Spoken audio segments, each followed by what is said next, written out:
Communication is one of the greatest tools that we must not lack.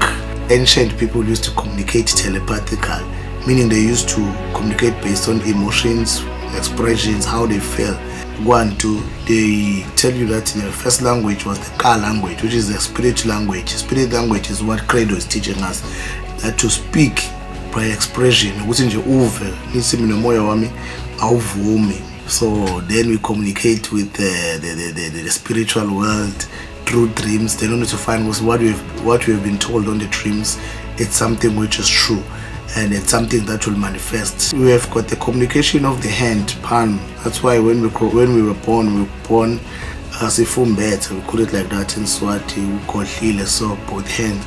Some believe that you've got your things, your talents and everything, your gifts, everything is here. So it's very important not to allow anyone to read your palm, because there are people who claim to do palm reading. I should not agree anyone to just open the palm of a child, because this is a form of communication. Among the Muslim people, when they call for prayer, the azan, they place their hands on their ears, then they start to shout Allahu Akbar, Allahu Akbar. Even those ones who are the Zion people, I don't know if they're still doing it in the Cherikos, they put their hands here, as if like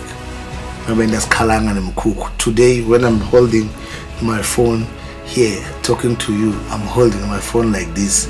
So you see, it's a cell phone. We have what we call sign language. Communication, you don't have to speak, you don't have to utter words to communicate. You can communicate by writing. We used to write. If you go to the hieroglyphics, find the hieroglyphics, you'll find that ancient Kemet we were writing.